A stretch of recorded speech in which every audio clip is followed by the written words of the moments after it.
Hi guys. स्वागत है आप लोगों का एक बार फिर से मेरे यूट्यूब चैनल पे। यहाँ पे आज हम लोग 12th क्लास के होम साइंस के एक चैप्टर को पढ़ेंगे जिसका नाम है आहार सुरक्षा और गुणवत्ता। तो चलिए शुरू करते हैं आज का ये सेशन। भोजन मनुष्य के जिंदा रहने के लिए काफ़ी ज़्यादा ज़रूरी होता है, यह बात हम सब जानते हैं। भोजन न मिलने पर हम कमज़ोर और बीमार हो सकते हैं। अधिक दिन तक अगर भोजन न मिले तो जान भी जा सकती है, लेकिन अगर हमें भोजन मिल रहा हो और उसका रख रखाव और देख रेख अच्छा न हो तब भी इंसान बीमार पड़ सकता है। हमें जितना पौष्टिक और संतुलित आहार की ज़रूरत होती है उससे कहीं ज़्यादा ज़रूरत इस बात की होती है कि हमारा भोजन सही तरीके से बना हो, वह दूषित न हो, उस पर मक्खी न बैठी हो, वह रखे रखे विषैला न हो गया हो। हम जहाँ खाना बनाते हैं यानी रसोई घर, वह काफ़ी साफ़ सुथरा होना चाहिए, वह हवादार होना चाहिए, उसमें चप्पल जूता पहन के नहीं जाना चाहिए क्योंकि उसके साथ गंदगी और बैक्टीरिया जा सकता है। भोजन बन जाने के बाद उसे ढक कर रखा जाना चाहिए। खाना बनाते समय और खाना खाने से पहले वो बाद में हाथ साबुन से धोना चाहिए। दूषित खाना या बासी खाना खाने से, दूषित पानी पीने से हमें टाइफाइड, हेपेटाइटिस जैसी बीमारियां हो सकती हैं। इसलिए हमें साफ सफाई के साथ भोजन बनाना चाहिए और खाना भी चाहिए। तो चलिए इस चैप्टर के हम question answer, objective question answer देखते हैं। पहला क्वेश्चन कहता है, स्वच्छता के अभाव तथा असुरक्षित भोजन तथा पेयजल से कौन कौन सी बीमारी होती है? आंसर होगा अतिसार, हेपेटाइटिस ए और तेज बुखार। नेक्स्ट क्वेश्चन हम लोग देखते हैं दूसरा, भोजन के विषैले होने के कारण क्या होते हैं? आंसर होगा बैक्टीरिया।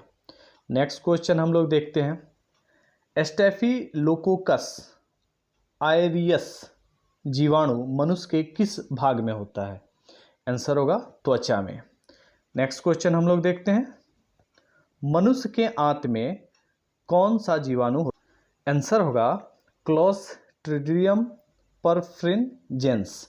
नेक्स्ट क्वेश्चन हम लोग देखते हैं पांचवा, रसोई घर की स्वच्छता कैसी होनी चाहिए? आंसर होगा वो हवादार होना चाहिए, उसमें सूर्य की प्रकाश यानी किरणें आनी चाहिए, खिड़की और दरवाजे पे जाली लगी होनी चाहिए, उसकी साफ सफाई रेगुलरिटी के साथ होती रहनी चाहिए। चलिए आगे बढ़ते हैं और देखते हैं छठा क्वेश्चन, सोलेनाइन नामक विष किस पदार्थ में होता है?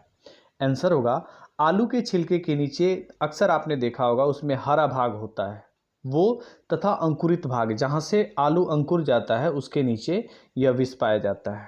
नेक्स्ट क्वेश्चन हम लोग देखते हैं सातवां, तांबा और पीतल के बर्तन में रखा भोजन कब विषाक्त हो जाता है? आंसर होगा अधिक देर तक रखने से। नेक्स्ट क्वेश्चन हम लोग देखते हैं आठवां, किस धातु के बर्तन में खाना बनाने से खाने में निकल मिल जाता है? आंसर होगा स्टेनलेस स्टील के बर्तन में। नेक्स्ट क्वेश्चन देखते हैं नौवां, कूड़ा करकट कहाँ रखना चाहिए? घर में जो कूड़ा करकट होता है उसको कहाँ रखना चाहिए? आंसर होगा भोजन पकाने तथा भंडारण के जगह से उसको काफ़ी दूर रखना चाहिए। चलिए आगे बढ़ते हैं और देखते हैं दसवां क्वेश्चन, गर्म भोजन को कितना डिग्री फ़ारेनहाइट पे रखना चाहिए? आंसर होगा 140 डिग्री फ़ारेनहाइट पर या उससे अधिक पर रखना चाहिए ताकि वो सही से रह सके।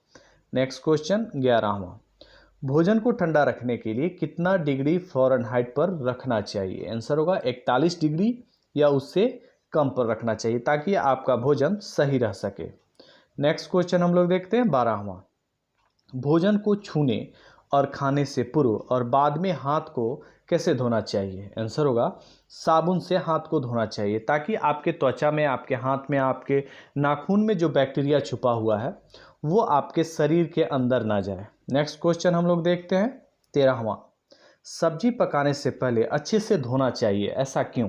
आंसर होगा कीटनाशक दवाओं के कुप्रभाव से बचाने के लिए। आप आजकल देखते होंगे जो भी सब्जी होती है उस पर कीटनाशक दवाओं को छिड़काव किया जाता है, लेकिन उसको अगर हम लोग बनाते समय अच्छे से नहीं धोएंगे तो वो कीटनाशक का कुछ अंश हमारे अंदर जा करके हमें बीमार कर सकता है। चलिए आगे बढ़ते हैं और देखते हैं 14वां क्वेश्चन, भोजन को किस चीज़ से बचाना चाहिए? आंसर होगा मक्खियों से। जो घरेलू मक्खियाँ होती हैं उनमें भी बहुत सारी की बैक्टीरिया उनके पैरों पे लगी रहती हैं और वो भोजन में जाने के बाद वो हमारे अंदर जा सकती हैं। चलिए नेक्स्ट क्वेश्चन देखते हैं 15वां। पकाने के सही उपाय प्रयोग करने से क्या प्राप्त होता है? आंसर होगा अधिकतम पौष्टिकता हमारे भोजन में रहती है। नेक्स्ट क्वेश्चन देखते हैं 16वां। आहार संरक्षण विधि कौन कौन से हैं? आंसर होगा निर्जलीकरण, हिमीकरण और विकिरण। नेक्स्ट क्वेश्चन देखते हैं 17वां। खाद्य संचालन के किस पहलू से खाना बनाना प्रभावित नहीं होता है, यानी ज्ञान से? नेक्स्ट क्वेश्चन होता है 18वां। खाद्य के सड़ने का कारक क्या क्या होता है? आंसर होगा जीवाणु, रासायनिक पदार्थ और एंजाइम आदि। नेक्स्ट क्वेश्चन हम लोग देखते हैं 19वां।